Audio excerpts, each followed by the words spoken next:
আসসালামু আলাইকুম। আমি ডক্টর নাহিদ হাসান রিফাত। আপনাদের সামনে এমআরসিএস নিয়ে আরো কিছুদিন আগেই আসার কথা ছিল। কিন্তু একটু ব্যস্ততার কারণে আসলে সময় করে ওঠা যাচ্ছিল না।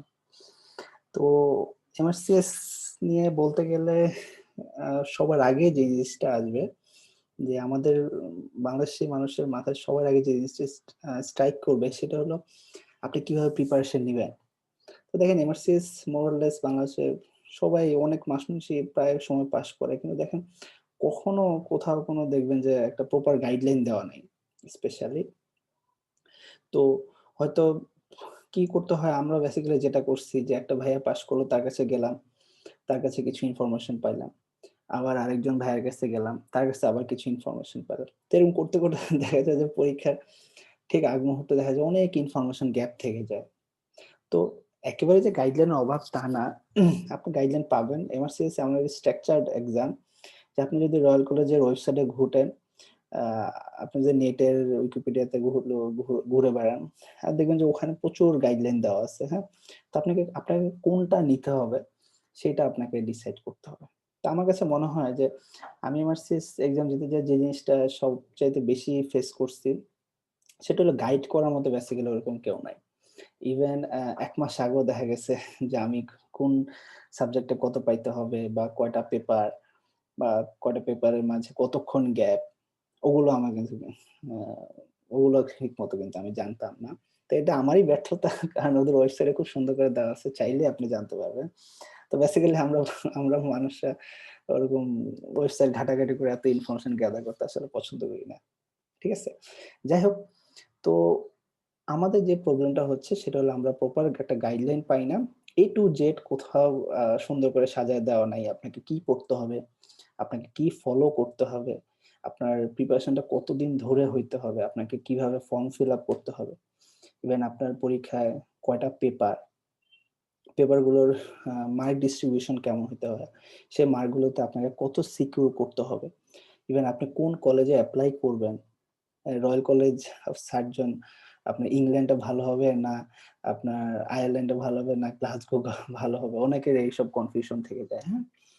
তো আজকে আমরা বেসিক্যালি ওইসব জিনিস নিয়ে আলোচনা করব। একদম প্রাইমারি একটা নলেজ আমি আপনাদেরকে দেওয়ার চেষ্টা করব। সরি। আমার পার্সোনাল এক্সপেরিয়েন্স থেকে আমি চেষ্টা করব আপনাদেরকে এমার্সিয়াস এর একটা প্রাইমারি নলেজ আপনাকে দেওয়ার। তো ওই ইনফরমেশন গুলো পার্সোনাল এক্সপেরিয়েন্স কিছু নেটে ঘাটাঘাটি আ ওখান থেকে আসলে বেসিক্যালি কালেক্ট করা। তো চলো আমরা একটু শুরু করি। তো আমার সাথে অনেকের পরিচয় আছে। How to crack MRCS part A exam. আমি ডক্টর নাহিদ হাসান রিফাত। বিএসএম তে আছি মেডিকেল অফিসার হিসেবে। ওকে। তো এমআরসিএস পরীক্ষায় এক্সামে অ্যাপিয়ার করার আগে আপনাকে অবশ্যই আগে জানতে হবে যে এমআরসিএস জিনিসটা কি, হ্যাঁ? তো এখানে দেখেন খুব সুন্দর করে লেখা আছে membership of the royal college of surgeon of great Britain and Ireland, হ্যাঁ? এটা একটা পোস্ট গ্র্যাজুয়েশন আপনার পোস্ট গ্র্যাজুয়েট ডিপ্লোমা ডিগ্রি সার্জনদের জন্য আয়ারল্যান্ড অ্যান্ড ইউকে ওই জায়গাটা। তো সাইমালটেনিয়াসলি এটা ৪ টা কলেজে হয়।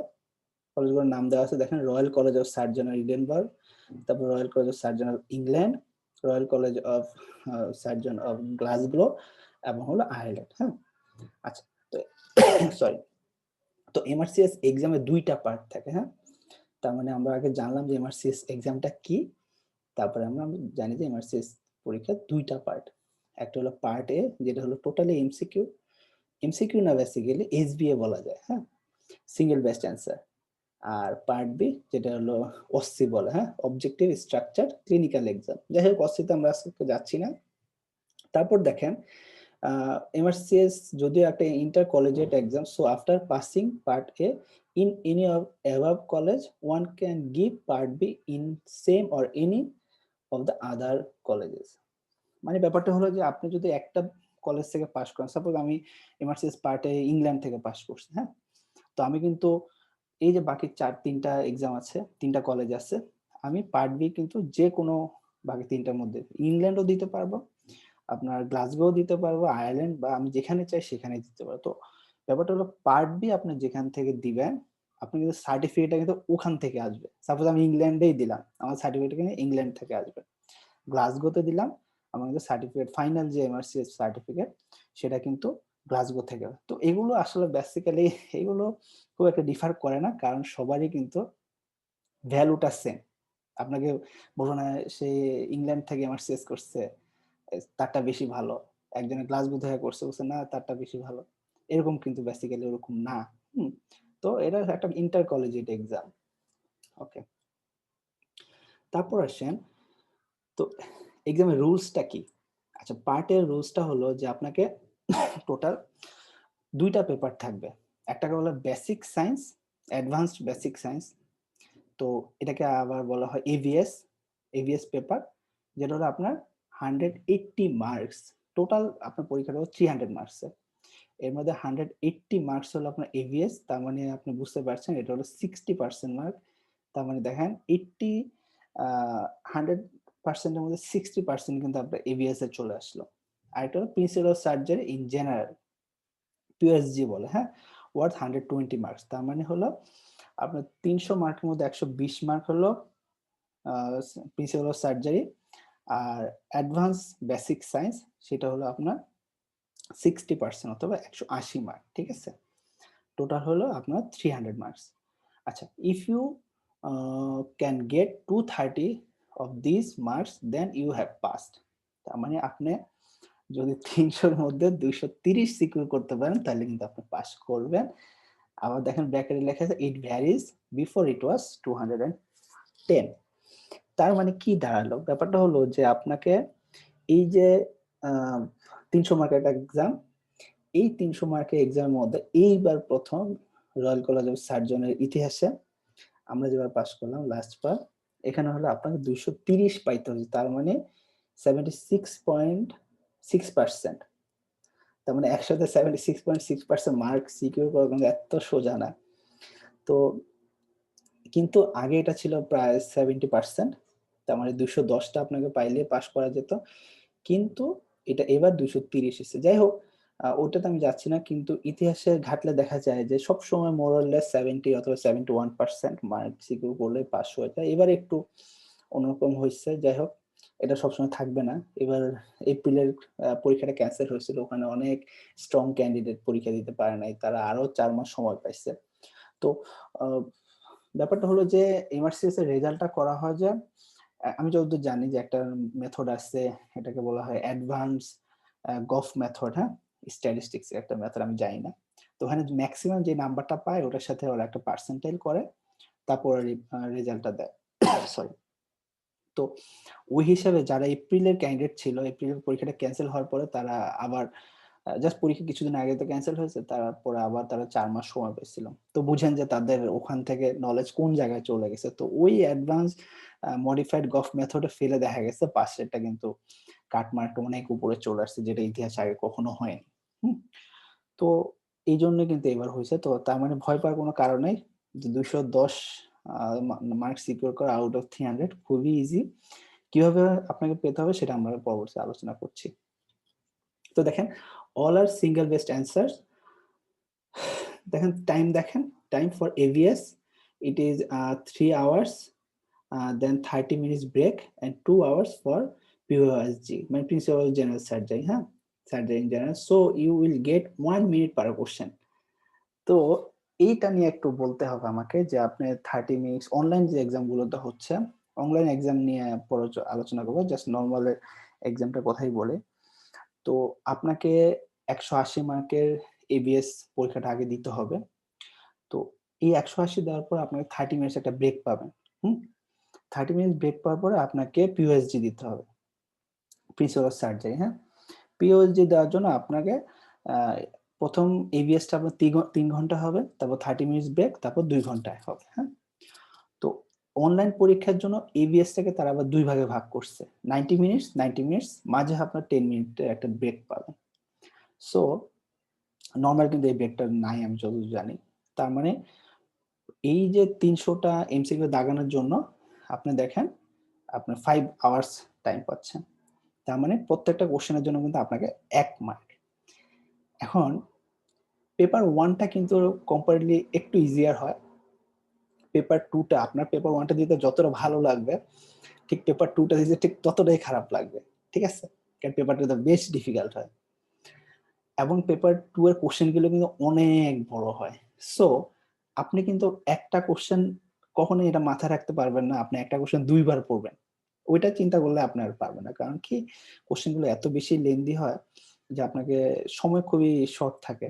তো এমআরসিএস একটা single best answer specially paper 2 এর কোশ্চেন গুলো অনেক বড় হয়। আপনি যখন প্রিপারেশন নিতে যাবেন, কোশ্চেন সলভ করতে যাবেন তখন দেখবেন যে কোশ্চেন গুলো অনেক বড় হয়। সো পেপার 2 যখন দিতে যাবেন তখন কিন্তু আপনাকে সময় কিন্তু পাবেন না। সো একটা কোশ্চেনের জন্য আপনার ১ মার্ক স্পেশালি পেপার 2 এর জন্য কিন্তু আসলে কঠিন হয়ে যায়, হ্যাঁ?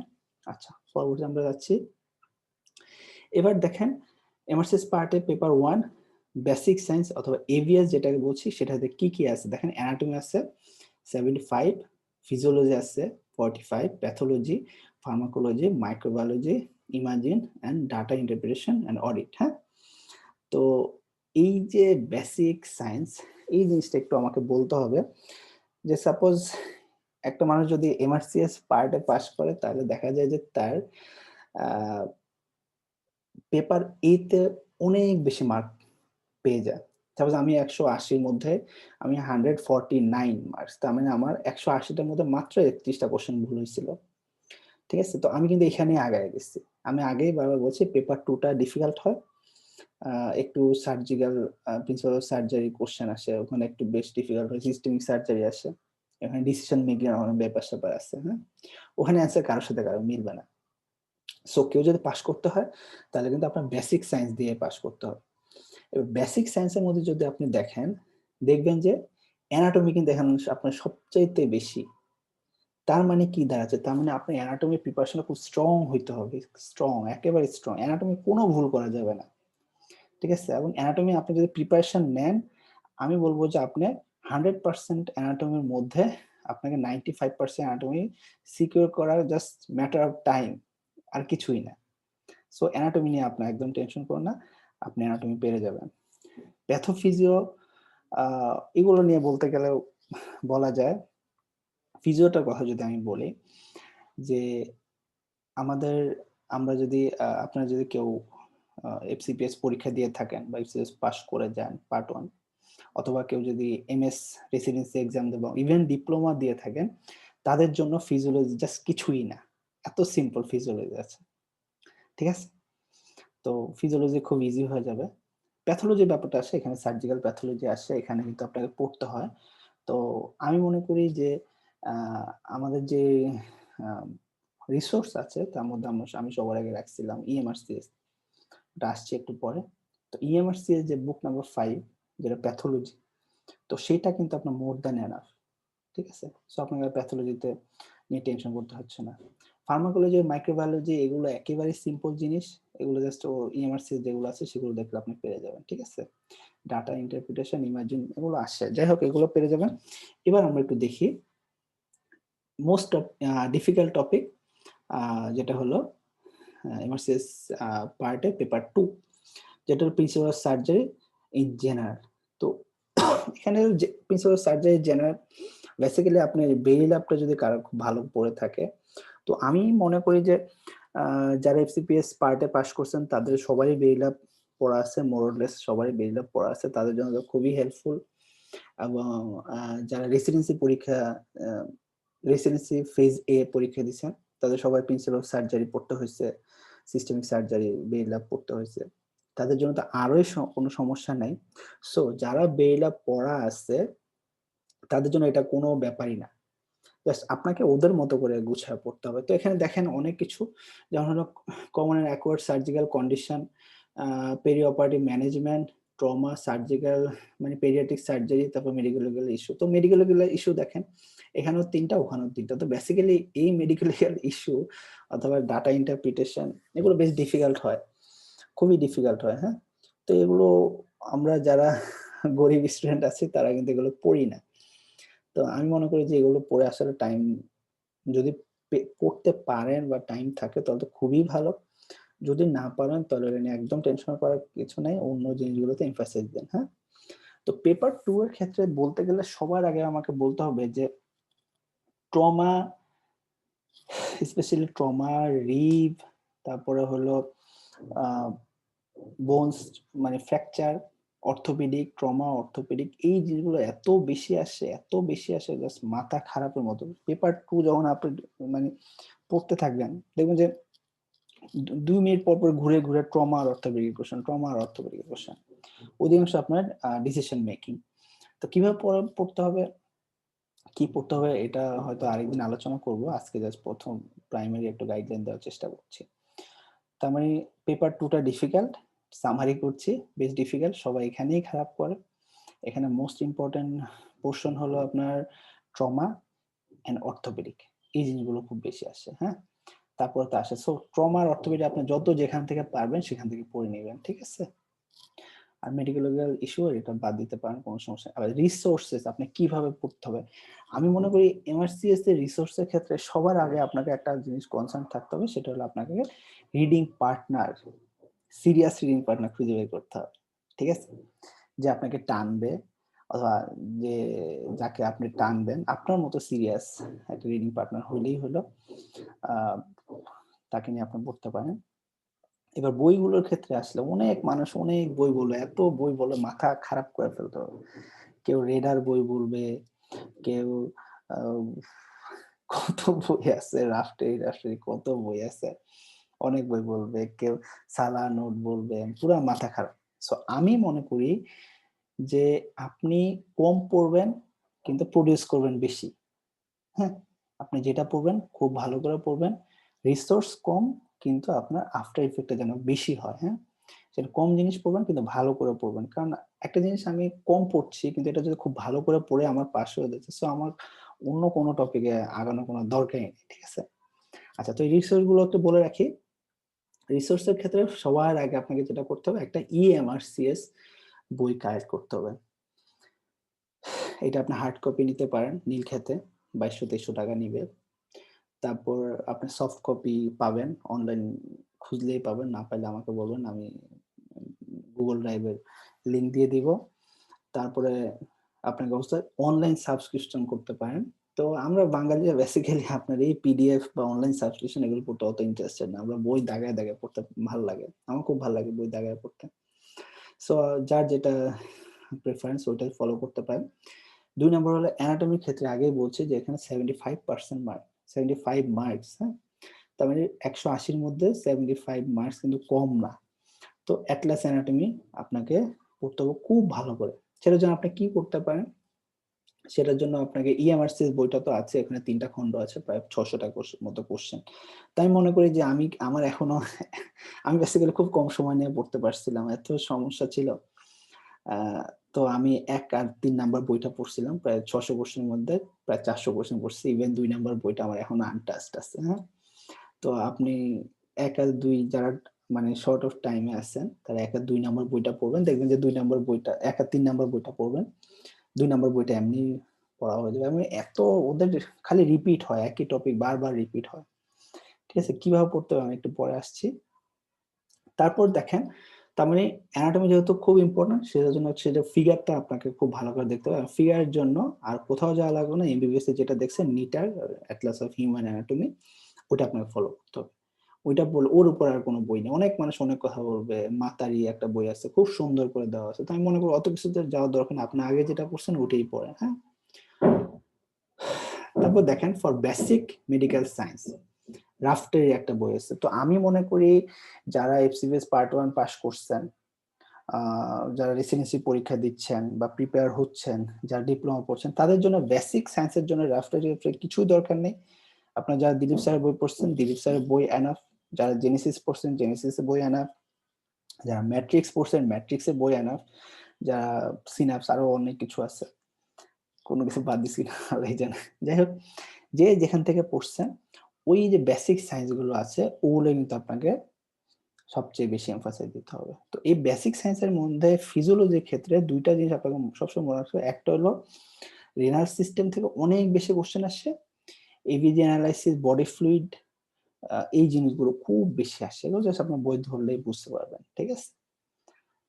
রেসপিরেটরি সিস্টেম থেকে আসে, এন্ডোক্রাইন থেকে অত বেশি আসতে আমি দেখি না, জিআইটি থেকে মোটামুটি কিছু আসে। সো সবচাইতে বেশি কিন্তু আপনার renal, body fluid, electrolytes, acid base balance এই জিনিসগুলো থেকে আসে, হ্যাঁ?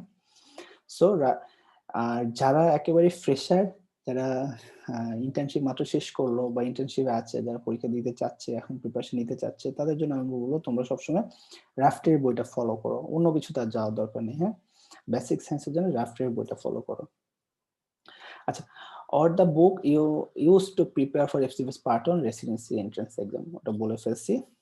এবার হলো ফৌজিয়া শীট বলে একটা কথা আছে, যেটার জন্য আমি কাজ করছি। তা ফৌজিয়া শীট হলো একটা শীট, যে সিম্পল একটা বই। আমি যে একটু দেখানোর চেষ্টা করি, এই যে একটা শীট, এই যে একটা শীট, এখানে প্রায় আপনার 300টা কোশ্চেন আছে। হ্যাঁ, তো 300টা কোশ্চেন, আপনার কোশ্চেন প্লাস অ্যান্সার শীট দেওয়া আছে। জাস্ট একটা কোশ্চেন, লম্বা একটা কোশ্চেন, অপশন, তারপরে অ্যান্সার। তো এখানে প্রায় 300টা কোশ্চেন আছে। তো এই 300টা কোশ্চেনের ক্ষেত্রে আপনার পেপার 1-এ প্রায় 30 থেকে 40টা কোশ্চেন, 40টা বেশি হয়ে যায়, প্রায় 30 প্লাস কোশ্চেন আপনার ডিরেক্টলি এমআরসিএস পরীক্ষা আসে আপনার পেপার 1-এ। তো এই জন্য এটাকে মোটামুটি সবচেয়ে মোস্ট ইম্পর্টেন্ট রিসোর্স আমার কাছে মনে হয়, যেখানে আপনি 300টা কোশ্চেন পেরে পরে আপনার প্রায় 30টা কোশ্চেন আপনি ডিরেক্টলি অ্যান্সার করতে পারছেন। আমি জানি না ফৌজিয়া কে, তো তার এই অবদান ভুলার মতো না। তো এই ফৌজিয়া কোশ্চেনটা আপনাকে খুব ভালো করে পড়ে ফেলতে হবে, ঠিক আছে? তো আমি চেষ্টা করছি যে এই ফৌজিয়া শীটটাকে একটু এডিট করা, রিভার্স ফৌজিয়া শীট করা যায় কিনা, যেটার সাথে এক্সপ্লানেশন যোগ করা। সাপোজ অনেকে পড়ে যাচ্ছে কিন্তু বুঝতে পারছে না, সে 300টা কোশ্চেন মনে রাখা সো ডিফিকাল্ট, যেহেতু সবসময় গদ বাঁধা কোশ্চেন না, এবং যেহেতু ডিরেক্টলি সবসময় আসে, সেজন্য ওই জিনিসটা একটু ভালো করে পারতে হবে। হ্যাঁ, তারপর হলো রিকল। রিকল কি জিনিস? রিকল হলো প্রিভিয়াস যে এক্সাম গুলো হচ্ছে, সাপোজ আমি সেপ্টেম্বর 2020-তে পরীক্ষা দিচ্ছি, আমার কোশ্চেন, আমার সালের কোশ্চেন, সবাই কি করে, বিদেশিরা, ফরেনাররা, ওরা কি করে পরীক্ষা দিয়ে এই কোশ্চেন গুলো লিখে ফেলে, জাস্ট কি ওয়ার্ড আর অ্যান্সার, কি ওয়ার্ড আর অ্যান্সার, এরকম করে করে আপনাকে প্রায় সব বছরেরই রিকল পাওয়া যায়। কেউ যদি রিকল না পেয়ে থাকেন আমাকে বললেন, আমি কিছু সলভ রিকল আছে, আমি দেওয়ার চেষ্টা করবো হোয়াটসঅ্যাপ গ্রুপে। তো রিকলটা কিন্তু আপনাকে পড়তে হবে। এবং শেষ কথা, যে প্র্যাকটিস ইন্টারন্যাশনাল প্ল্যাটফর্ম, এই জিনিসটা কি? তো যেটা হলো যে কিছু আপনার হোয়াটসঅ্যাপ গ্রুপ আছে, কিছু টেলিগ্রাম গ্রুপ আছে, ইন্টারন্যাশনাল যারা ফরেনার, যারা অনেক দেশের মানুষ যারা এমআরসি দিতে চায়, তাদের নিয়ে একটা গ্রুপ আছে, কিছু মেন্টর আছে, তারা ওখানে ডেইলি বেসিসে প্র্যাকটিস করে, কোশ্চেন গুলোকে, কোশ্চেন পোস্ট করে, অ্যান্সার পোস্ট, আপনি অ্যান্সার দিবেন, তারপর উনি এক্সপ্লেনেশন সহ অ্যান্সার পোস্ট করে, যে হোস্ট। হ্যাঁ, সে প্রথমে একটা কোশ্চেন দিবে, আপনার গ্রুপে সাপোজ 200-300 লোক আছেন এখানে, যারা ওখানে একটা নির্দিষ্ট সময় ভাগ করে দেওয়া হয়। সাপোজ আজকে রাত 10টার সময় আমরা এন্ডোক্রাইন অ্যান্ড ব্রেস্ট আপনার রিভিশন দিব। তো সবাই 10টার সময় ওখানে চলে আসবে। চলে আসার পরে যে হোস্ট, সে কি করে কোশ্চেন দিবে, এই কোশ্চেন দেওয়ার পরে উনি কোশ্চেন প্লাস অপশন দিবে। তো যারা ওখানে পার্টিসিপেট করছে তার অ্যান্সার গুলো যে যার মতো করে অ্যান্সার দিবে, দেওয়ার পরে হোস্ট যে সে অ্যান্সার, মেইন অ্যান্সারটা দিবে। হ্যাঁ, তো এখানে অনেক ডিসকাশন হয়। তো আমার কাছে মনে হয় যে খুবই ইম্পর্টেন্ট এমআরসিএস পরীক্ষা দেওয়ার জন্য, কেউ যদি শুধুমাত্র ইন্টারন্যাশনাল প্ল্যাটফর্মে কয়েকটা ইন্টারন্যাশনাল প্ল্যাটফর্ম খুব ভালো করে প্র্যাকটিস করে, আমার কাছে মনে হয় এই এত বইটই কিচ্ছু লাগবে না, ঠিক আছে? যত বেশি কোশ্চেন আপনি সলভ করতে পারবেন, বুঝে অ্যান্সার করতে পারবেন, যত প্র্যাকটিস করতে পারবেন, আপনি এমআরসিএস পাস করার চান্স তত বেশি বেড়ে যাচ্ছে। আচ্ছা, তারপর আসি, আচ্ছা এক্সাম প্রিপারেশনটা কিভাবে নিবেন? তো কিছু prior planning is needed to appear in the exam। তার মানে এক্সাম অ্যাপিয়ার করার আগে আপনাকে কিছু একটা প্ল্যান করতে হবে, ঠিক আছে? তো আমার ফ্রিকুয়েন্টলি আস্ক কোশ্চেন কি কি আছে, আমি 2-3টা কোশ্চেন ডিসকাস করার চেষ্টা করছি। How much time is needed to prepare, তার মানে আপনাকে কত সময় ধরে প্রিপারেশন নিতে হবে। তো এই ক্ষেত্রে প্রত্যেকটা মানুষের কিন্তু এটা ভ্যারি করে। কারো ক্যালিবার বেশি, কারো ক্যালিবার কম, কারো ফ্যামিলি অনেক প্রবলেম, সে সময় দিতে পারছে না, কেউ একদম ফ্রি আসছে, কেউ মাত্র গ্রাজুয়েশন শেষ করলো, আই মিন এমবিবিএস শেষ করে মাত্র আসলো, কোনো কোচিং বা পোস্ট গ্রাজুয়েশন কিছুর জন্য প্রিপেয়ার হচ্ছে না, তার প্রিপারেশন হবে একরকম। যে এফসিপিএস পার্টে পাস করে ফেললো বা রেসিডেন্সিতে আছে, তার প্রিপারেশন হবে একরকম। যে ফেজে পাস করে গেল, তার প্রিপারেশন হবে একরকম। তো আমি বলতে চাই যে অ্যাজ এ হোল সবার জন্য আপনার 4 to 5 মান্থস একটা সময়, যেখানে আপনি 4 to 5 আওয়ার্স ডেডিকেটেড টাইম আপনি দিতে পারবেন। এবং লাস্ট 20 ডেজ যেটা হলো মোস্ট ক্রুশিয়াল টাইম, ওই সময়টা আপনাকে মিনিমাম 8 থেকে 10 ঘন্টা আপনি টাইম দিতে পারবেন। তাহলে আপনাকে এমআরসিএস আপনি যে ফেজের হন না কেন, নিউলি গ্র্যাজুয়েট হন অথবা ফেজে পাস করে যান অথবা এফসিপিএস পার্ট 1 পাস করে যান, আপনাকে কিন্তু এই সময়টা যদি আপনি দিতে পারেন, আপনাকে একটা ভালো স্ট্রং কনফিডেন্ট প্রিপারেশন আপনার পক্ষে নেওয়া সম্ভব হবে। হ্যাঁ, তারপর দেখেন লাস্টে কি বলছি, এবং প্রতিদিন এই যে সময়টা বললাম 4 থেকে 5 ঘন্টা প্রতিদিন dedicated time, and last 20 days আপনাকে 8 থেকে 10 ঘন্টা, এন্ড রেগুলার 2 আওয়ার্স, এই 4 থেকে 5 মাস আপনি প্রিপারেশন নেবেন 2 আওয়ার্স আপনার অনলাইন যে ইন্টারন্যাশনাল প্ল্যাটফর্মটা আছে, অনলাইন যেখানে আপনি প্র্যাকটিস করবেন, সেখানে আপনাকে সময় দিতে হবে। ঠিক আছে? তারপর দেখেন আবার বলছি, time varies with individual, freshers, newly graduate versus who has passed FCPS part 1 residency entrance exam and has taken preparation for this exams. Even আপনাকে এগুলোতে পাস করতে হবে তাও না, আপনি যারা এগুলোর জন্য প্রিপারেশন নিছেন তাদের জন্য কিন্তু অনেক ইজিয়ার, কারণ তাদের জন্য অ্যানাটমি, ফিজিওলজি, প্যাথোলজি, ফার্মাকোলজি ওগুলো একদম পড়াই লাগবে না। জাস্ট ওদের মতো করে ওদের বইটা একটু আপনাকে ঘাঁটতে হবে। ঠিক আছে, পরবর্তী স্লাইডে যাই। যে what should be the study plan. আপনাকে এই যে এত রিসোর্সের কথা আমি এতক্ষণ ধরে বলছি, তো আপনি স্টাডি প্ল্যানটা কি হইতে হবে, কিরকম হবে?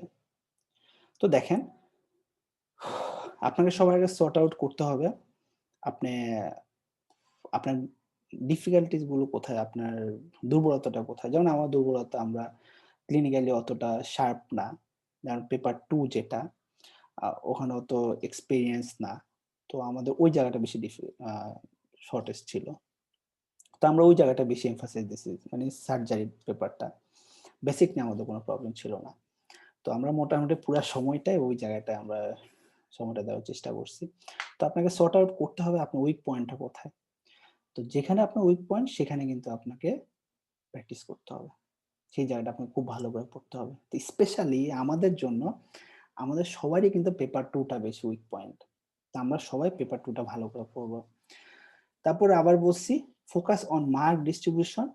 দেখেন আগেই বলছি যে আপনার পেপার 1 এ 120 মার্ক, পেপার 1 এ 180 মার্ক, পেপার 2 তে 120 মার্ক। তো দেখা যায় 180 এর মধ্যে 150 বা 145 যদি কেউ সিকিউর করতে পারে, তাহলে ওই পেপার 1 নিয়ে আর ভাবা লাগে না। কিন্তু পেপার 2 তে যদি আপনাকে ভালো করতে হয়, তাহলে কিন্তু আপনাকে স্পেসিফিক পয়েন্ট, যেই জায়গা থেকে বেশি কোশ্চেন আসে, ট্রমাটোলজি, অর্থোপেডিক, ভাস্কুলার, এই জায়গাগুলো আপনাকে বারবার পড়তে হবে। তার মানে এই জায়গাগুলো আপনাকে বারবার পড়তে হবে। এবার দেখেন make personal note for quick revision. এটা জিনিসটা কি? এটা জাস্ট আমি আপনাকে একটা এক্সাম্পল দেখাই। আমার নোটগুলো নাই, এক ভাইকে দিয়ে দিচ্ছি। এটার জন্য সাপোজ ইএমআরসি যখন আপনি পড়তে যাবেন, তো দেখা যায় প্রথমে একটা টপিক পড়লেন, একটা কোশ্চেন পড়লেন, ওর সাথে একটা এক্সপ্লেনেশন দেওয়া আছে। তারপর আপনার 4-5 পেজ গেলে দেখা যাবে আরেকটা কোশ্চেন, কিন্তু ওটার সাথে সেম এক্সপ্লেনেশন দেওয়া আছে। তো দেখা গেছে একই এক্সপ্লেনেশন ঘুরে ঘুরে আপনি এতবার আসবে, একদম বিরক্ত হয়ে যাবে। তো আমি যদি একটা এক্সপ্লেনেশন গুলো একটা ছোট শর্ট করে নিজের মতো করে একটা ছোট প্যাডে যদি আমি লিখে রাখতে পারি, তাহলে দেখা যায় আমার যখন একবার পড়া হয়ে যাবে, কি পয়েন্ট সাথে রেখে একবার যখন পড়া হয়ে যাবে, তখন আমার যদি ওই বইটা নাও ধরি, আমি যদি শর্ট যে নোটপ্যাডটা আছে সেটা যদি আমি পড়ে ফেলি, তাহলে দেখা যায় পুরো বইটাই কিন্তু আমার রিভিশন হয়ে যায়। তো এই যে 5 নাম্বার একটা বই আছে প্যাথোলজি, সার্জিক্যাল প্যাথোলজি যে বইটা, সেই বইটার নোটটা জাস্ট আমার এতটুকু চিকন একটা নোট হয়েছিল। কারণ সব তো দেখা যাচ্ছে পরীক্ষার আগে আমি কিছুই পড়িনি, জাস্ট ওই নোটটা আমি পড়ে গেছি, আমার কোনো সমস্যাই হয়নি। হ্যাঁ, তো আপনি যেটা করতে পারেন, যেহেতু ইএমআরসি বারবার একই টপিক ঘুরে ঘুরে হাজার বার আসবে, মাথা নষ্ট হয়ে যাবে। সো এত টাইম ওয়েস্ট না করে আপনাকে কি পয়েন্টের সাথে একটা নোট আপনার যদি লিখে রাখতে পারেন, নোট করে রাখতে পারেন, তাহলে আমার মনে হয় আপনার জন্য খুব সুবিধা হয়। তারপর দেখেন plan to have at least 2 readings. তার মানে আপনার যে সময়টা আপনাকে ডিভাইড করছেন, সেই সময় আপনাকে 2 বার শেষ করতে হবে। অথবা I weed say 1 detail reading explanation সহ, হ্যাঁ? and 1 revision that you may finish 15 days before exam. ঠিক আছে? 15 অথবা 20 ডেজ বিফোর এক্সাম। তার মানে আপনাকে মিনিমাম পরীক্ষার আগে 2 বার রিভিশন শেষ করতে হবে। একবার ভালো করে এক্সপ্লেনেশন। তো ভালো করে যদি আপনি এক্সপ্লেনেশন নিতে চান, এক্সপ্লেনেশন পড়তে চান, তাহলে আমি সাজেস্ট করব আপনাকে 3 মাস টার্গেট রেখে পুরাটা একবার ভালো করে এক্সপ্লেনেশন ভালো করে পড়বেন। পরে ১.৫ মাস সময় নিবেন। ১.৫ মাস সময় নিয়ে আপনাকে আবার একটু পড়বেন। যেহেতু একবার পড়া হয়ে গেছে অ্যান্ড নেক্সট 15 ডেজ কিভাবে পড়বেন সেটা আমি বলছি।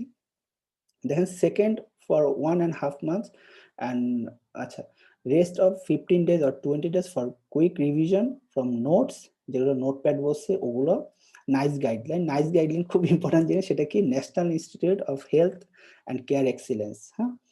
ইউকে থেকে কিছু গাইডলাইন আছে। কি অসুখ হলে আপনার কোন স্টেপ হলে বা কি ফাইন্ডিং হলে আপনাকে কি প্রসিডিউরে যাইতে হবে এগুলো অনেক আছে। আপনি জাস্ট বই খুললেই দেখবেন। Fouzia sheet and recalls.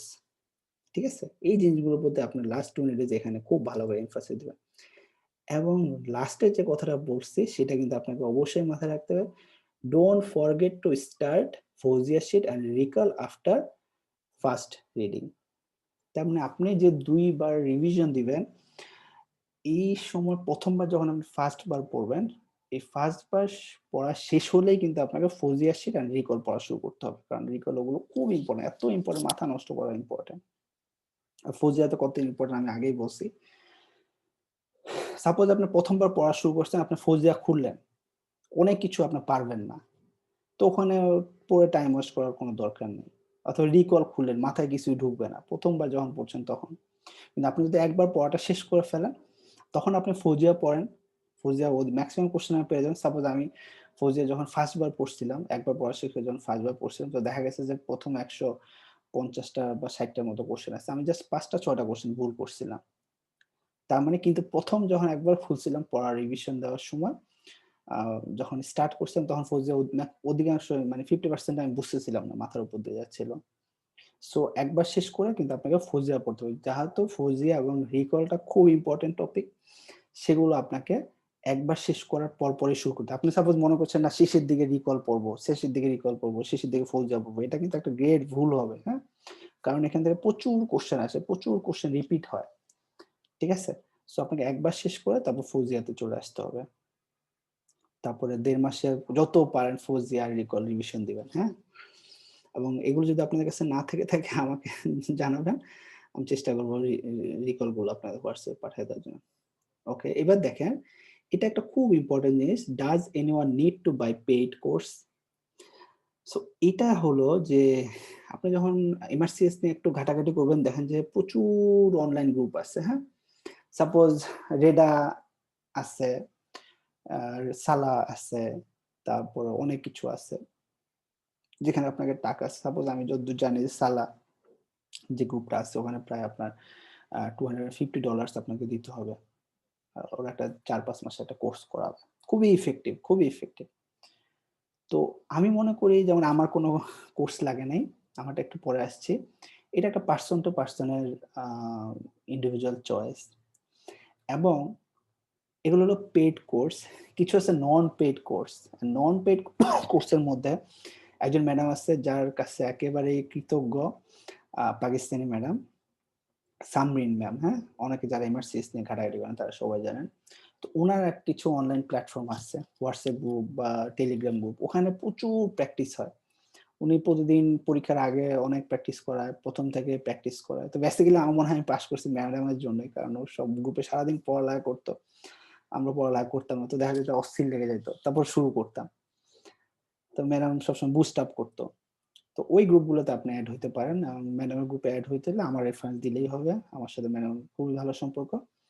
Just ম্যাডামকে বলবেন ডক্টর রিফাত বাংলাদেশ থেকে আপনাকে সাজেস্ট করছে। তাহলে ম্যাডাম আপনাদেরকে গ্রুপে এড করে নিবে, হ্যাঁ? তো ওই গ্রুপগুলো আমি মনে করি পেইড গ্রুপ যার টাকা খরচ করার ইচ্ছা আছে, আ সে পেইড গ্রুপ নিতে পারে। কিন্তু আনপেইড গ্রুপের মধ্যে সামি ম্যাডামের গ্রুপটা খুবই ভালো হবে।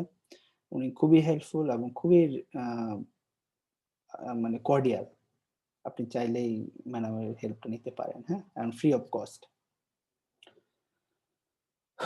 আচ্ছা, এবার আসেন আমাদের তো প্রিপারেশন হয়ে গেছে। এবার আমাদের এক্সামে কিভাবে এপ্লাই করব। দেখেন, which college to choose আমি আগেই বলছি এটা একটা a intercollegiate exam. There is no difference in value of degree awarded all are equal only difference is Edinburgh is more immigrant friendly, হ্যাঁ? আর হলো ইংল্যান্ড is more popular, ঠিক আছে? আচ্ছা, তো এমআরসিএস পার্টে এক্সাম ৪ টা কলেজ দিয়ে হয় সেটা তো আগেই আমি বলছি। তারপর বলছি যে how to book for the exam. এক্সামের জন্য আপনি কিভাবে বুক করবেন? ফার্স্টে হলো আমি এটা ইংল্যান্ড সম্পর্কে বলছি, যেহেতু আমি ইংল্যান্ডে পরীক্ষা দিয়েছিলাম। আপনাকে সবার আগে এই যে ফার্স্ট একটা ওয়েবসাইট দেওয়া আছে ইউকে, RCSENG ইউকে যেটা। তো সেখানে আপনাকে ঢুকতে হবে। সেখানে যেয়ে আপনাকে একটা পার্সোনাল প্রোফাইল ক্রিয়েট করতে হবে। কিছু ইনফরমেশন লাগবে। ওখানে একটা পার্সোনাল প্রোফাইল ক্রিয়েট করতে হবে। ঠিক আছে? তারপর আপনি ওখানে দেখবেন যে অনেকগুলো পরীক্ষার ডেট দেওয়া আছে, এক্সাম অ্যাপ্লাই। ওখানে যে আপনাকে ডিজায়ার যে ডায়েটে আপনি বসতে চাচ্ছেন, সাপোজ আপনি জানুয়ারিতে বসতে চাচ্ছেন, কেউ আবার এপ্রিলে বসতে চাচ্ছেন। তো ওগুলোকে আপনাকে এপ্লাই করতে হবে। তো এপ্লাই করলে আপনাকে ওখানে আ পেমেন্টের একটা অপশন আসবে। তো আমার কাছে মনে হয় আমি যখন পরীক্ষা দিতে গেছি, তখন আমাকে সবচাইতে বিপদে পড়তে হয়েছে ইন্টারন্যাশনাল ক্রেডিট কার্ড নিয়ে। অ্যা প্যারেন্টসদেরটার ব্যাংকে একটু ঝামেলা ছিল, এজন্য করা যায়নি। অনেক মানুষের কাছে চাইছিলাম। কেউ হেল্প করে নাই।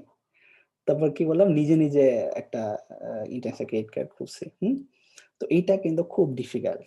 কারণ আপনি আগে খুঁজে বের করেন যে আপনার টাকাটা কিভাবে পে করবেন। এবং আ কেউ যদি একেবারেই বিপদে পড়ে যান, আর কোন উপায় না থাকে আমাকে জিজ্ঞেস করবেন। আমি চেষ্টা করব আপনাদেরকে হেল্প করার জন্য। আচ্ছা, তো এটা হলো একটা মোস্ট ডিফিকাল্ট ফর মি, হ্যাঁ?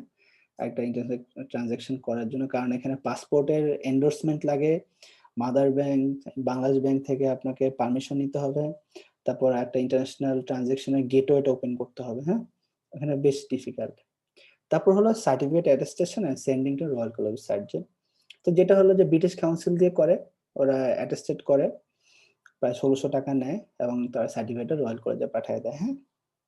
তো বেসিক্যালি এখন যেহেতু ব্রিটিশ কাউন্সিল বন্ধ, এখন নোটারি কিছু ব্যাপার-স্যাপার আছে। নোটারি করে ওগুলো স্ক্যান করে ওগুলো DHL দিয়ে আমার যতদূর জানি পাঠাইতে হয়। ঠিক আছে?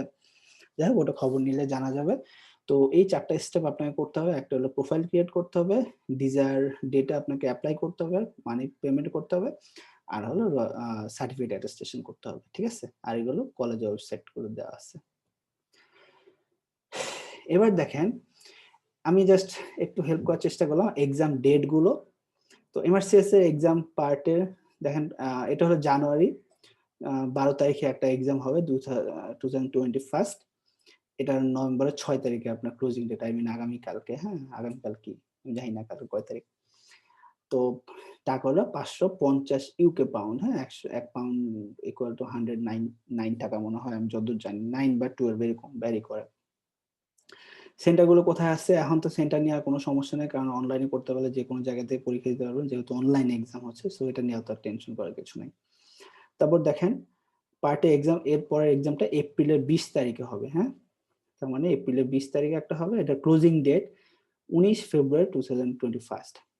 তার মানে এই ১৯ ফেব্রুয়ারির মধ্যে আপনাকে এক্সামটা আপনার রেজিস্ট্রেশনটা বা ফর্ম ফিল আপটা আপনার কমপ্লিট করতে হবে। ঠিক আছে? আচ্ছা। তারপরে দেখেন, এরপরে একটা হলো সেপ্টেম্বর। তার মানে যেটা হলো যে এমআরসিএস পরীক্ষা ৩ বার হয় বছরে, হ্যাঁ? একটা হলো জানুয়ারিতে পরীক্ষা হবে, একটা এপ্রিলে পরীক্ষা হবে, আরেকটা হলো সেপ্টেম্বরে পরীক্ষা হবে। তার মানে বছরে ৩ টা পরীক্ষা হয়, ৩ বার পরীক্ষা হবে। তো অন এভারেজ আপনাকে প্রায় 550 টু 600 পাউন্ড, আমাদের সময় ৫৯৫ ছিল। তো এই পাউন্ড টাকা আপনাকে খরচ করতে হবে। তার একটা ক্লোজিং ডেট দেওয়া থাকে। ক্লোজিং ডেটের মাঝে আপনাকে রেজিস্ট্রেশনটা কমপ্লিট করতে হবে। আর পরীক্ষা দিতে হবে। ঠিক আছে? তার মানে আমরা মোটামুটি একটা প্রাইমারি আইডিয়া পাইলাম। এখন শেষ কথা বলছি, don't hesitate to contact if you face any difficulties. আমি সবসময় বলব যে আমার হেল্পিং হ্যান্ড সবসময় খোলা আছে।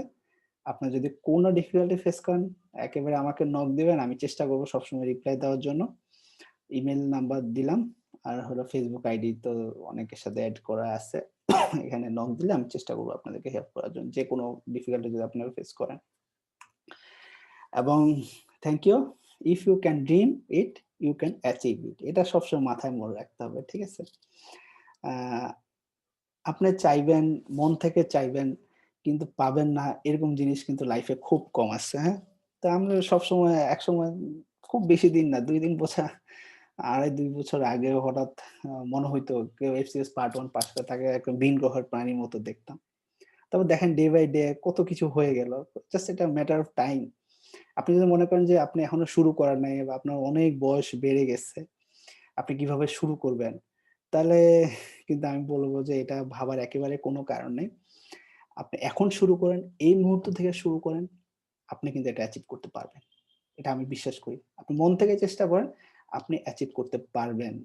এতে কোনো ডাউট নেই। আপনার ডাউট থাকতে পারে কিন্তু আমার ডাউট নেই। যদি আপনি মন থেকে চেষ্টা করেন। যাই হোক অনেক কথা বলে ফেলছি। এমআরসিএস পার্ট এর প্রিপারেশন এ এতটুকু বলার ছিল প্রাইমারি। তারপর হয়তো টপিক বাই টপিক কোনো সময় আলোচনা করা হবে যদি কেউ চায়। তো কোনো হেল্প লাগলে অবশ্যই জানাবেন। ভালো থাকবেন। আল্লাহ হাফেজ।